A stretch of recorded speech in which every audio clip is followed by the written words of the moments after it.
ভক্তের সামনে পৃথিবীর শক্তি কিছুই নয়।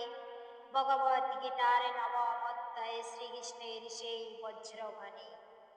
ভক্তবৃন্দ, আজ আমি শান্ত আলোচনা করতে আসিনি। আজ আমি এসেছি সেই গর্জন তোলা সত্য উচ্চারণ করতে, যা শ্রীকৃষ্ণ নবম অধ্যায়ে বজ্রধ্বনির মতো ঘোষণা করেছিলেন। মানুষ ভাবে টাকা আছে তো শক্তি আছে, অহংকার আছে তো সম্মান আছে, সম্পদ, পরিবার, সমাজ এগুলোই নাকি সব কিছু।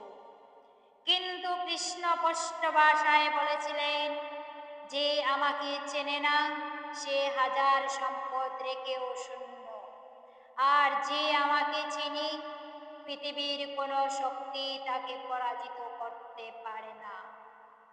শ্রীকৃষ্ণের সেই তীব্র প্রথম ঘোষণা। অর্জুন জিজ্ঞাসা করলেন, প্রভু, আপনি সর্বত্র আছেন, তবুও মানুষ আপনাকে চেনে না কেন? এ প্রশ্নের উত্তরে ভগবান বজ্রকণ্ঠে বললেন, অহংকার মস্তিষ্ককে অন্ধ করে দেয়। আমি হৃদয়ে আছি, কিন্তু অহংকারী মানুষ আমাকে অস্বীকার করে। সুতরাং যে নিজের শক্তিকে শক্তি ভাবে সে ভগবানের দৃষ্টিতে দুর্বল, আর যে ভগবানের ভক্ত সে দুনিয়ার চোখে দুর্বল হলেও দেবলোকে অদম্য। ভক্তির শক্তি পৃথিবীর সব হিসাব উলট পালট করে দেয়। শ্রীকৃষ্ণ বললেন, ভক্ত যদি শুধু একটি পাতাও আমাকে দেয়, প্রেম দিয়ে দিলে আমি তা গ্রহণ করি।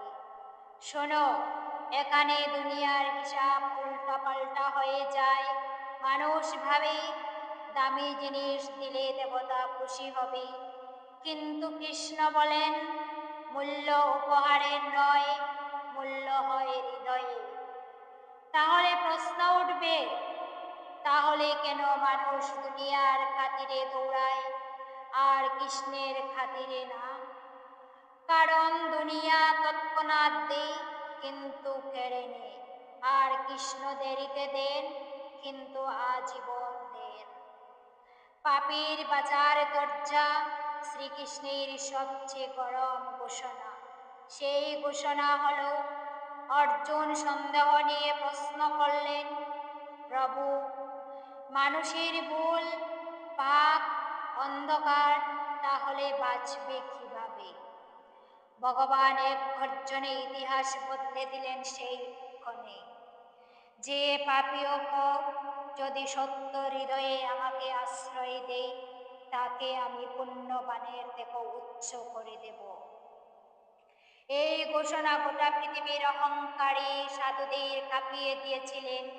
কারণ কৃষ্ণ কখনো বাহ্যিক ধর্ম বিচার করেন না, তিনি ভক্তির বিশুদ্ধতা বিচার করেন। নবম অধ্যায়ের আগুন জ্বালানো সেই কথাগুলো, সেই মুহূর্তে শ্রীকৃষ্ণর কণ্ঠে যে দুনিয়া কেঁপে উঠেছিল, তুমি আমাকে স্মরণ করো, আমি তোমার রক্ষা কবচ। তুমি আমাকে ভালোবাসো, আমি তোমার জীবন। তুমি আমাকে নিজের সমর্পণ করো, আমি তোমাকে অন্ধকারের হাত থেকেও ছিনিয়ে আনব। এ ডায়লগ শুধু কথা নয়, এ বিজয়ের ঘোষণাপত্র। সেই নবম অধ্যায়ের শেষ বার্তা, ভক্তির সামনে পৃথিবী কিছুই নয়। ভগবান বললেন, সর্বকর্ম আমার উদ্দেশ্যে করো, আমাকে স্মরণ করো, তাহলে তুমি কখনো হারবে না। এখন এই প্রশ্ন শেষ, কারণ আজ পৃথিবী সবাইকে ফেলে দেয়, কিন্তু কৃষ্ণ তার ভক্তকে ছাড়েন না। মানুষের ভরসা টলে যায়, কিন্তু কৃষ্ণের প্রতিশ্রুতি কখনো